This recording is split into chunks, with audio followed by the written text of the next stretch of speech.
जो मुलाकातें हुई उसमें आप भी मौजूद थे, मगर एमक्यूएम ये कह रही है, जो इस बात की भी तस्दीक करी है जो बिलावल कह रहे हैं कि हमने किसी बात से इनकार नहीं किया है। आपने भी कहा था कि मुतालबात जायज़ हैं, मगर वो कह रहे हैं कि अमली तौर पर पहले कुछ करके दिखाएं, कोई कानून साजी करके दिखाएं, बल्दियाती निज़ाम वो जैसा चाहते हैं कि मजबूत बल्दियाती निज़ाम हो, बल्दियाती इदारे हों, उस पर कानून साजी करके दिखाएं। उसके लिए तैयार है पीपल्स पार्टी फौरी तौर पर? देखिए शाह साहब, एक तो मैं इसकी वजाहत भी कर दूं। देखिए मैं उसमें भी कायम हूं, तो चेयरमैन साहब ने भी कह दिया कि एमक्यूएम ने जो डिमांड्स रखी थी उसमें कोई ऐसी चीज नहीं थी जो नाकाबिल अमल हो या जिसके ऊपर कोई हमें बहुत शदीद एतराज़ात हो, जिसमें हमने कहा ये तो हो ही नहीं सकता, ऐसी कोई चीज उसके अंदर नहीं थी। अच्छा, दूसरी बात यह है कि ये उन्होंने खुद ही रियलाइज किया, उनकी तरफ से भी ये बात हुई कि हम समझते हैं कि इन चीजों पर फौरी तौर पर अमल दरामद नहीं हो सकता और इनको आगे चल के हमने इसके ऊपर इम्प्लीमेंटेशन करनी है।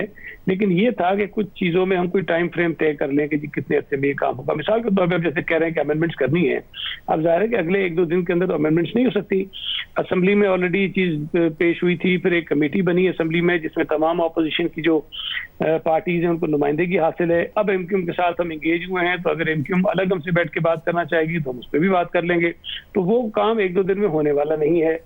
एमक्यूएम का ये ख्याल है कि जी 40% जो अर्बन एरिया का जो कोटा होता है उस पर सही से इम्प्लीमेंटेशन नहीं हुई है, उनका नुक्ता नजर है। जो चीजें उनके पास इसके सपोर्ट में मौजूद है हम उसको देखने को तैयार हैं कि अगर उसमें ज्यादती हुई है तो बिल्कुल नहीं होनी चाहिए, हम उसको इंश्योर करेंगे कि वो काम ठीक हो जाए। फेक डोमिसाइल्स की उन्होंने बात की, फेक डोमिसाइल्स पर सिर्फ एमक्यूएम बात नहीं कर रही, पीपल्स पार्टी भी बात करती रही और इनकी जो दीगर जमातें वो बात करती रही। हम उस पर ऑलरेडी काम कर रहे हैं, ये बात भी फौरी तौर पर होने वाली नहीं है। उन्होंने लोकल पुलिसिंग की बात की है, जाहिर है वो भी फौरी होने वाला काम नहीं है। जो कुछ बेबुनियाद गलत जाली केसेस अगर किसी के खिलाफ बन गए हैं तो जाहिर है कि अगर गलत केसेस हैं, जाली हैं, बेबुनियाद हैं, उसको रिव्यू करने की बात है तो वो भी हमने उस पर इनकार नहीं किया कि जो कानूनी तरीकेकार होगा उसमें भी मदद करेंगे। तो ये ऐसी चीजें हैं शाहजेब जो आज कल में नहीं हो सकती हैं। बुनियादी तौर पर तो हमारा एक जो ट्रस्ट डेफिसिट है दोनों जमातों के दरमियान उसको खत्म करना है, और चेयरमैन साहब का जिस तरह भी आपने सुनाया वो भी ये कह रहे हैं और इसमें इत्तेफाक भी हुआ। मगर इसमें मसला ये है कि फिर ट्रस्ट डेफिसिट खत्म करना एक लंबा टाइम लगेगा। पहले उन्होंने कहा था कि मौलाना फजल रहमान और जो नून लीग है वो गारंटी दें कि जरदारी साहब जो वादा कर रहे हैं उस पर अमल भी करेंगे, वो उसके बाद मुलाकातें भी कर रहे हैं, कल भी उनकी एक मुलाकात है। तो फिर क्या है ऐसा, वो दोनों गारंटी दे देंगे, आप उस पर अमल कर लेंगे, या कुछ ऐसे आपका अग्रीमेंट हो गया है कि हम कम अज कम ये करने को तैयार हैं जिसकी वजह से आपको लगेगा कि हमारी नीयत ठीक है और हम इस पर बाद में अमल करेंगे?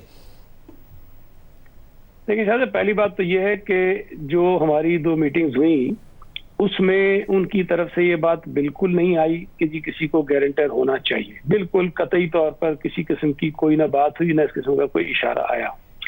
अलबत्ता ये जरूर है कि चूंकि ये जितनी भी मूवमेंट मूव हो रही है इसमें 3 जमातें बड़ी हैं ज़ाहिर और छोटी जमातें भी हैं जिसमें जेयूआई और पीएमएल और पीपल्स पार्टी शामिल हैं। तो उनका ये ख्याल था कि हमें उनके साथ भी बात करनी चाहिए। ज़ाहिर हमें इस पे एतराज़ नहीं है। सूबा सिंध के बहुत सारे इशूज़ हैं जिनका ताल्लुक विफाक के साथ है। अगर एमक्यूएम उन इशूज़ पे बात करना चाहती है जिसका उन्होंने इज़हार किया कि गैस की किल्लत है हम उस पर बात करना चाहते हैं, सेंसस का इशू है हम उस पर बात करना चाहते हैं।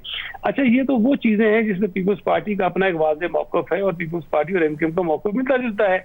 तो अगर ये इस बात की यकीन दहानी चाह रहे हैं उन जमातों से जो विफाक में हिस्सा होंगी, तो मैं नहीं समझता कि इसमें कोई गलत बात है। लेकिन हमारे सामने जमानती की बात जो है वो गारंटर की बात बिल्कुल भी नहीं हुई है और इस बात पे इत्तेफाक और मीटिंग बहुत अच्छे माहौल में। ठीक है, वो उन्होंने भी कहा कि अच्छे माहौल में हुई है, मगर क्योंकि वो भी कह रहे हैं कि हर चीज़ के लिए मान गए थे, आप भी कह रहे हैं हर चीज़ के लिए मान गए थे, मगर ये है उनका इसरार कि इब्तिदाई तौर पर कुछ ऐसे इकदाम किए जाएं तो कुछ करने को तैयार हैं। इस बात पर इत्तेफाक हुआ है या पीपल्स पार्टी बस ये चाहती है कि जी जो हम ज़बानी कह रहे हैं आप यकीन कर लें हम डिलीवर करेंगे? नहीं, देखिए मैंने पहले अर्ज़ किया आपसे कि जो बातें हुई हैं या जिन बातों से हमने इत्तेफाक किया है वो फौरी तौर पर तो काबिल अमल नहीं है 2-4 दिन में या जब तक ये नो कॉन्फिडेंस का मोशन आना है। अलबत्ता तरीक़ेकार ये शायद हो जाए कि हम एक डॉक्यूमेंट बना लें जिस पर दोनों जमातें इत्तेफाक करें और उसके बाद उस पर कोई दस्तखत कर लें। इसी तरह की कोई चीज़ हो सकती है। और अगर कल कला कोई हम पीछे हटते हैं, कोई पीछे हटता है, तो कम अज़ कम एक चीज़ होगी कहने के लिए कि इस बात पे इत्तेफाक हुआ था और इससे वो पीछे हट गए। लेकिन एक बुनियादी चीज़ है जिसका चेयरमैन साहब ने भी जिक्र किया और जो उस मीटिंग में भी हुई कि इस बात से कतई नज़र कि हम आपस में हुकूमत में इत्तेहादी बनते हैं कि नहीं बनते, इस बात से कतई नज़र कि वोट ऑफ नो कॉन्फिडेंस कामयाब होता है नाकाम होता है, एमक्यूएम आती है नहीं आती है, बुनियादी तौर पर जो उसूल तय हुआ कि इन दोनों जमातों के दरमियान एक लॉन्ग टर्म वर्किंग रिलेशनशिप होनी चाहिए, जिस पर मतलब एक ताल्लुक हो, जिस पर बातचीत करें, डिस्कनेक्शन बिल्कुल नहीं होना चाहिए जिससे सूबा सिंध को नुकसान पहुंचे। मैं समझता हूँ कि ये बहुत बड़ी बात है कि अगर हम इस पर इत्तेफाक कर गए कि हमें साथ मिलकर चलना है सूबे के मफाद में, मुल्क के मफाद में, तो मैं समझता हूँ बाकी चीजें खुद ब खुद जो है वो सेटल हो जाएंगी।